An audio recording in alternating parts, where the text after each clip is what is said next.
It is snowy outside, it is wet outside, it is cold as fuck outside, and I'm happy to be inside all bundled up, sweatpants, like blanket hoodie, blanket over my lap, looking like somebody who's definitely gonna talk about music and horror movies and all that shit. It's a good thing I'm not, because today we don't even have a fucking plan. It's just an ask me anything. And I got a handful of questions that I'm going to go through. And that's great, because I didn't want to plan shit. I've been stressed all fucking week.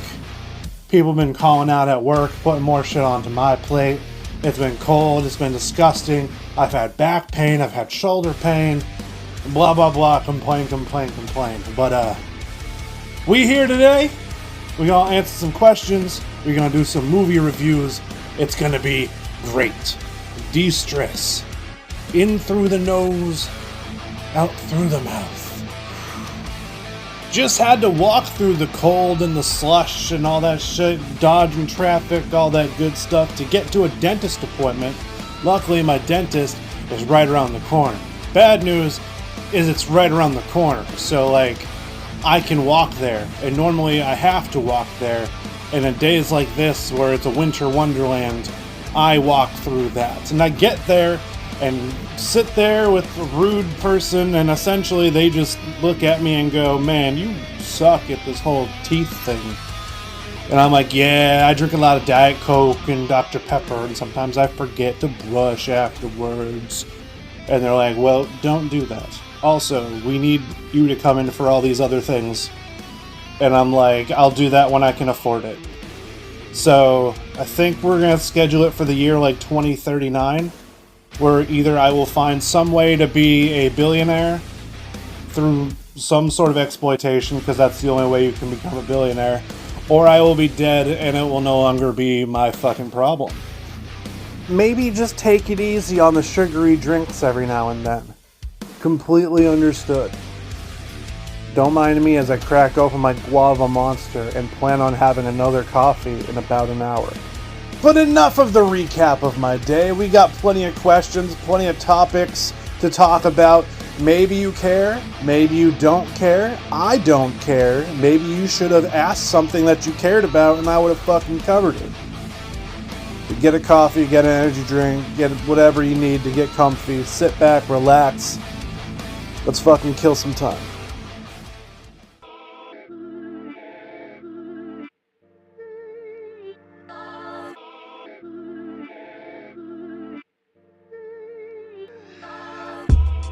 What you doing, son?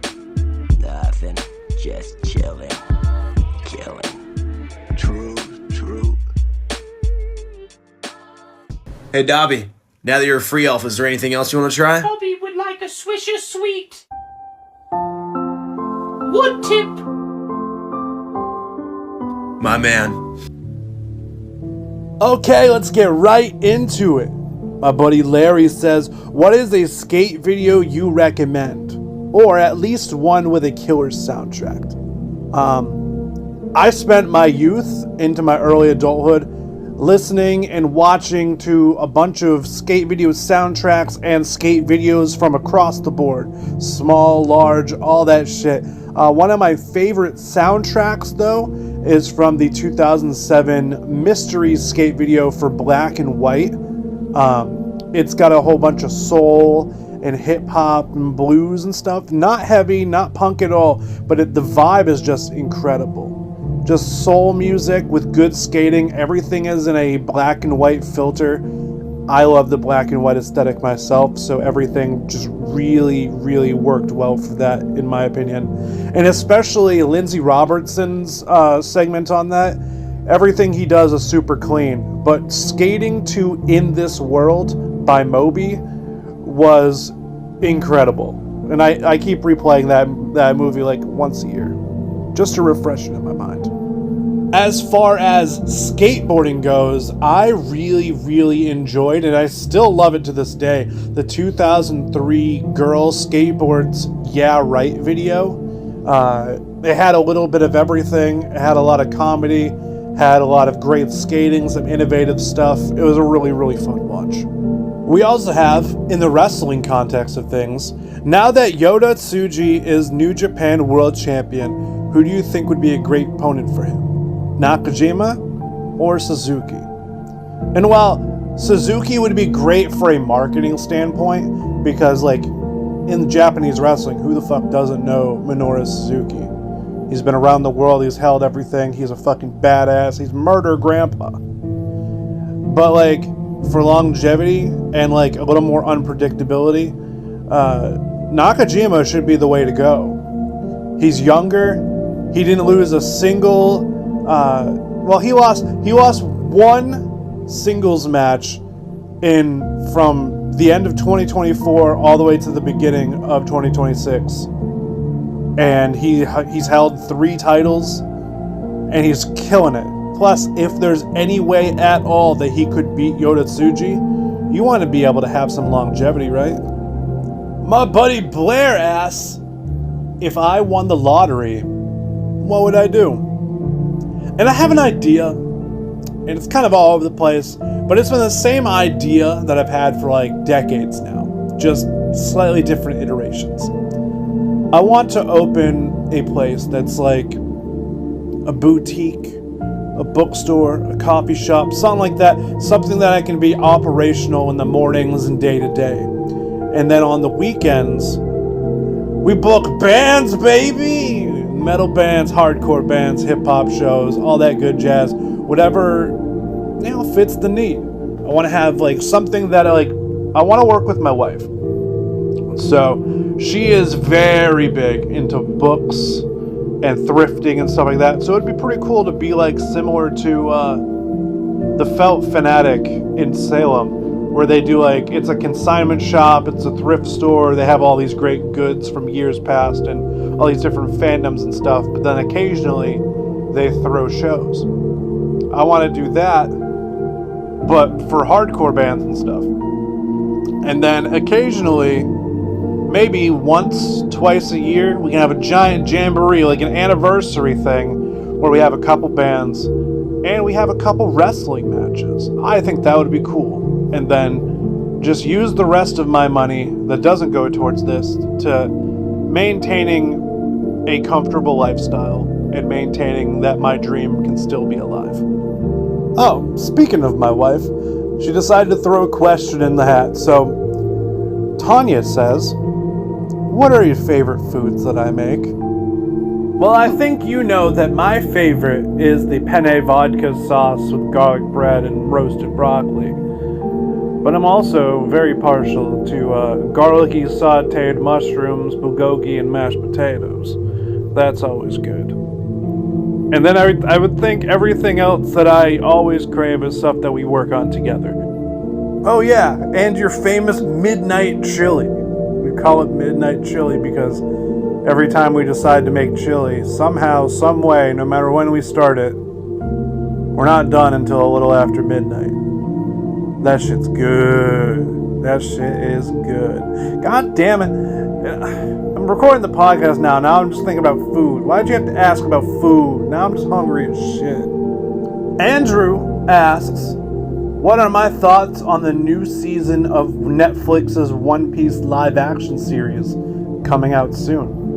And I'm actually pretty excited. I mean, a lot of new characters being showcased. Baroque Works is going to be a focal point. That's fun. There's a lot of different characters, a lot of different personalities and stuff, some really good casting. So I'm definitely going to be entertained, and I'd love to see how everybody works out. I don't know if it's going to be this season or next season, but they said Katie Seagal is going to be Dr. I think her name is Karuho or something, the crazy old lady doctor that introduces Chopper, and also Chopper's going to be there. And David Dastmalchian is Mr. 3, the guy with the wax powers, which is crazy cool because he loves candles. So many cool things. Jory and Brogy, the giants, Naboo, the old man that lives in the whale. I can keep going on. I'm very excited. Season 3 already has me excited as well, because the entirety of the thing is going to be Alabasta. And Alabasta is going to introduce a bunch of characters, including Ace. So I'm excited for that. What is a band that you wish would come back together to drop another album? There's a lot of them. I'm going to have to think for a second to really narrow it down. I don't want to word vomit and give you like fucking 10. I will say one at the top of my head is Dead to Fall. Dead to Fall went on like a hiatus for a while. They came back. They hyped it up. They dropped 3 singles. I thought it was going to be an album. No, it was just those 3 singles, and then they dipped after doing a tour. I would love for them to come back and drop a full length. That would be awesome, because I love that band so fucking much.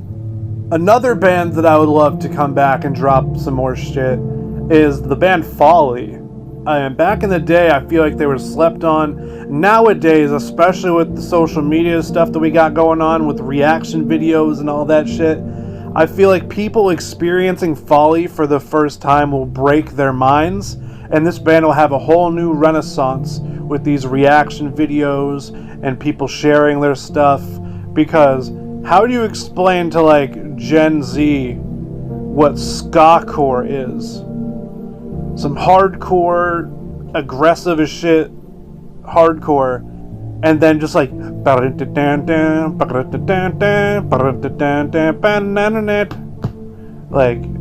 do you explain that accurately? Nah, you just gotta experience that shit, boyo.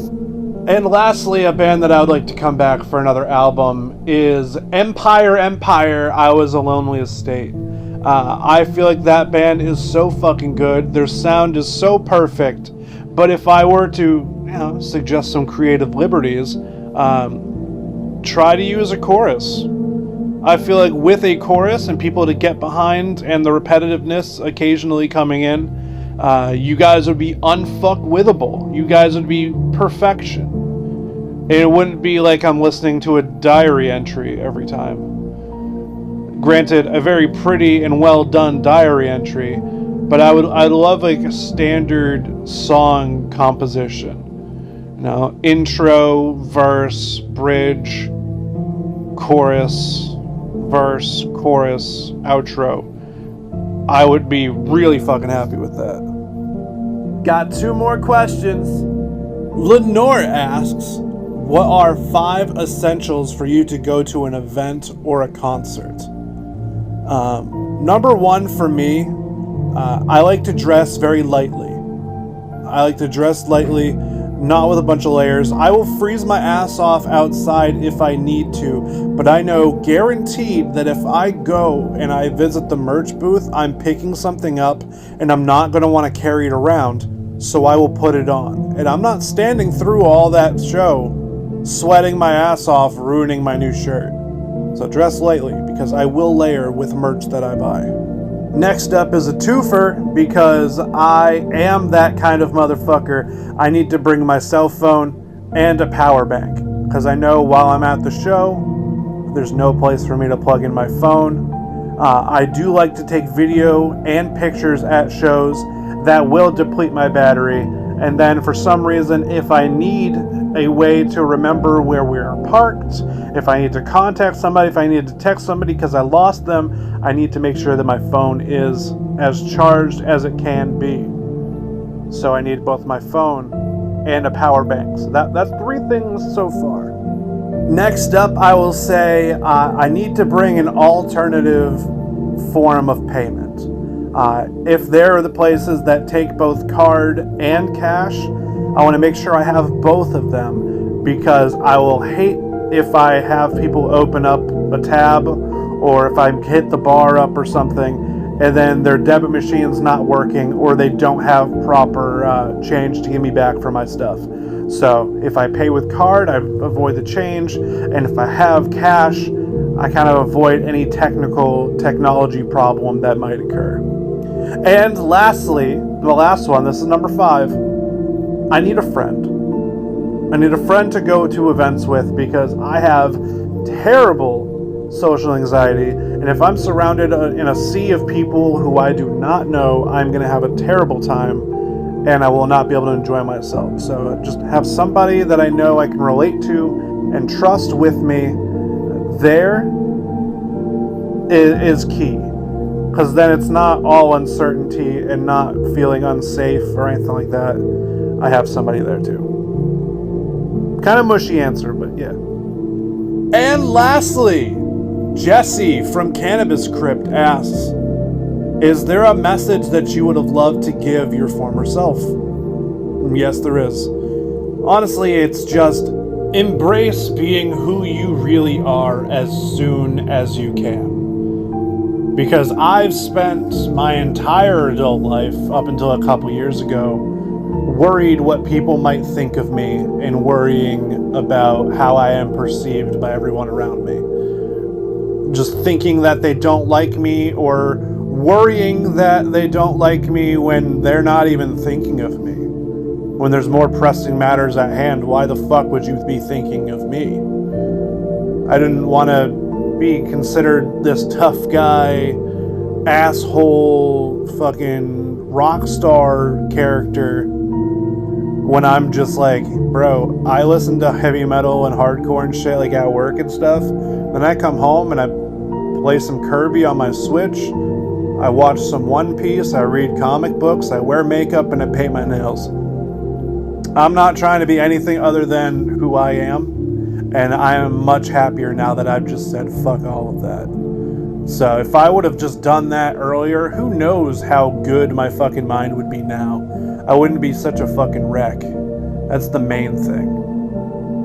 Also, I would probably just say disregard a whole bunch of specific people.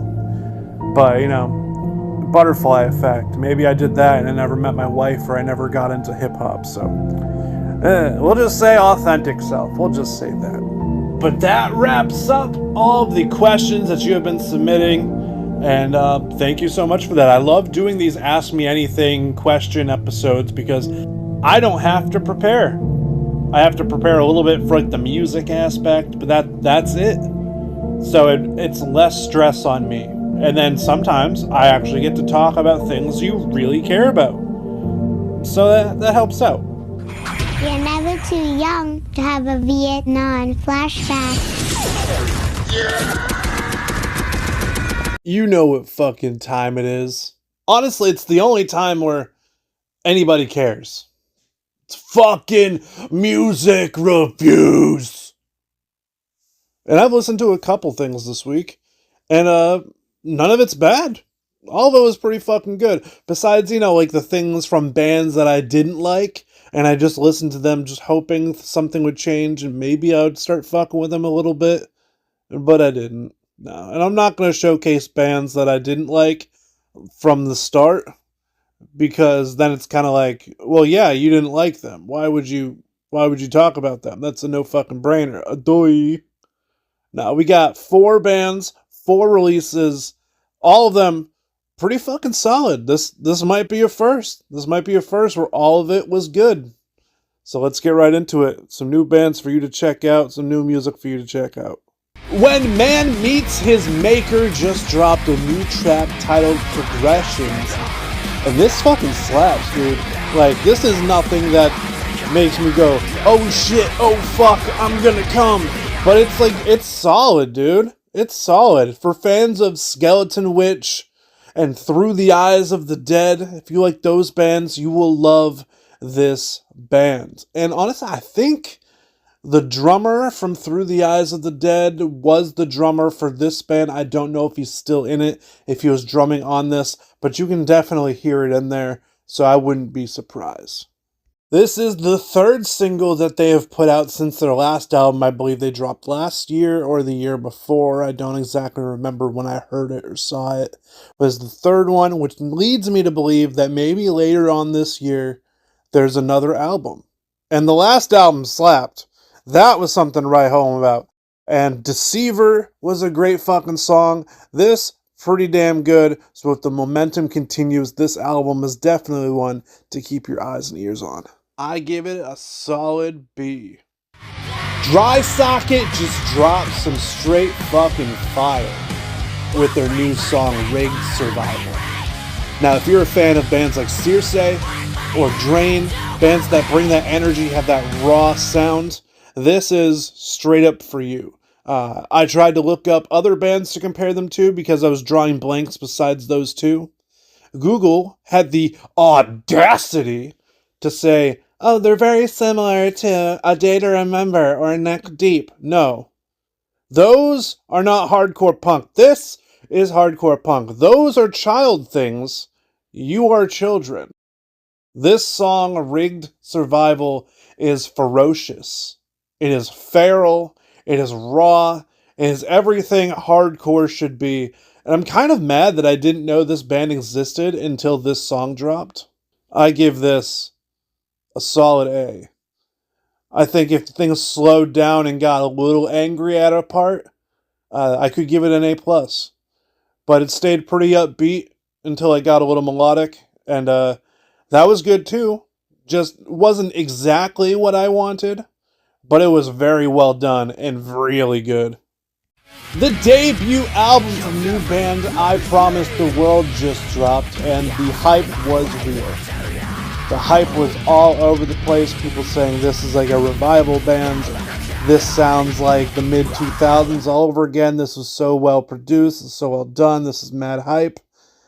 It's good, but I mean, like, we already got Drop Dead Gorgeous, and they're still doing it, so I don't need another one. Like, they do a great job. They encapsulate that mid-2000s sound, both songwriting-wise and sound-wise. I don't know what they have for equipment. Maybe it's some other shit straight out of there.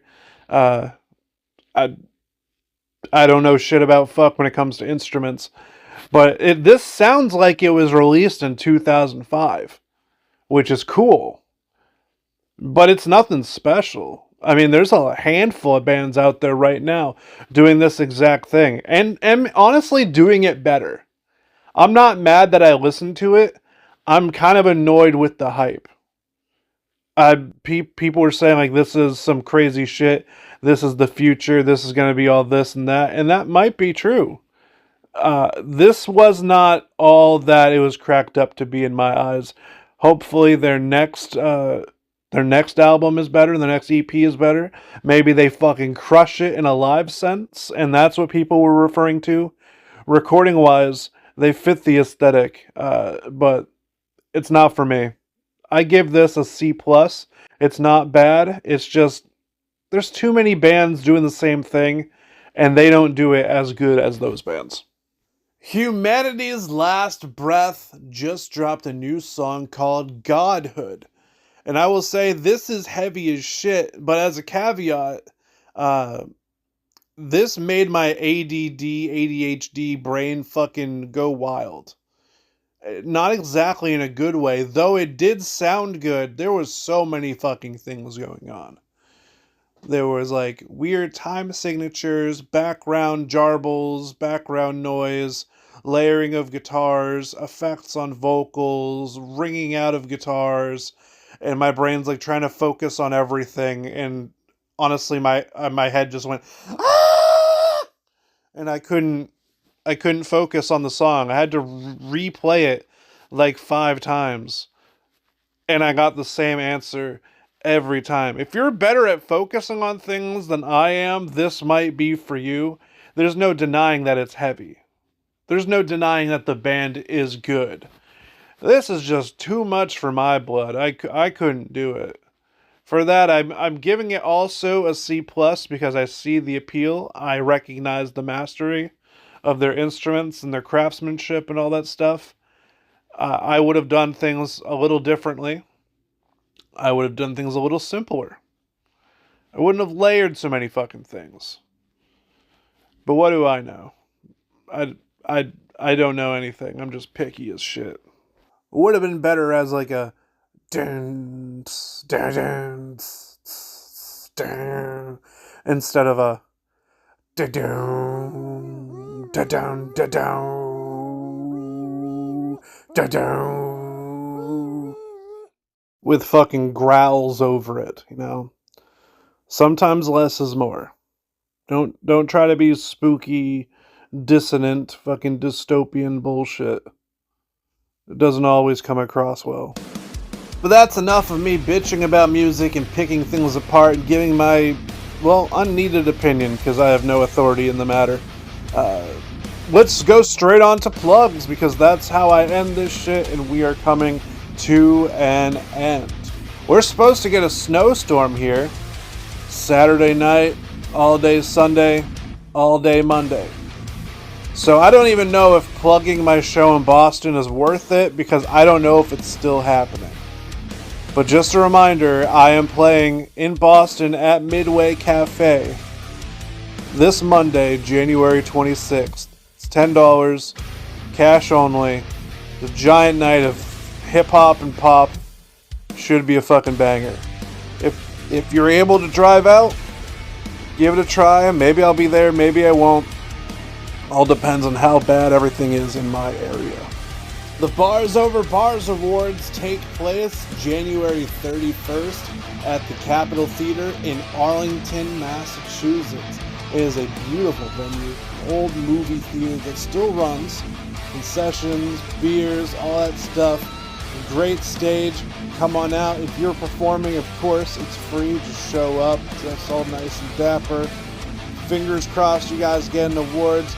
If you are not performing, you just want to support your boys and girls and homies and people in the scene, it's $10. Contact the desk or Hero the MC from Bars Over Bars. Figure out where your point of sale is. Head out there. Support the hip-hop scene. I got a show February 20th, my only show in February. It is a show that I am running. It is at the Bungalow in Manchester.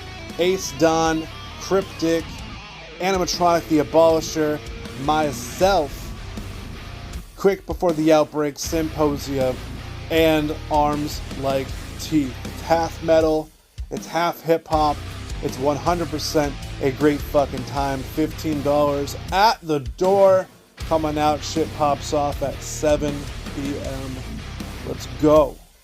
I also have a show that I'll be a part of March 21st in Concord, New Hampshire, with Chemic, with Michael Murphy III, with B Snare, with Michael Sativa, and a couple other people that I don't know yet. It's going to be at Panucci's Ale House in Concord, New Hampshire. Price, unknown yet. Rest of the people, unknown yet. But it should be a great fucking time. And lastly, when was the last time you saw a metal band perform at a public library? Cytokine will be playing at the Nashua, New Hampshire Public Library, performing The Years Apart, The Miles Between in full, plus other jams, Friday, January 30th on 2 Court Street in Nashua, New Hampshire. It is completely free. It is all ages. So come out, have some fun, do some fucking hood rat shit at a public library. I don't know. I'm not your fucking mom. But you should show up, because this never fucking happens. And that pretty much covers everything. So thank you for listening to me talk your fucking ass off. And have a great night. Are you flexing? You broke, Are you nigga. flexing $80? You just flexed Are you $2, flexing? bro. Yeah, but one $2 bill is pretty cool, but $80, I mean, that's just like a light bill.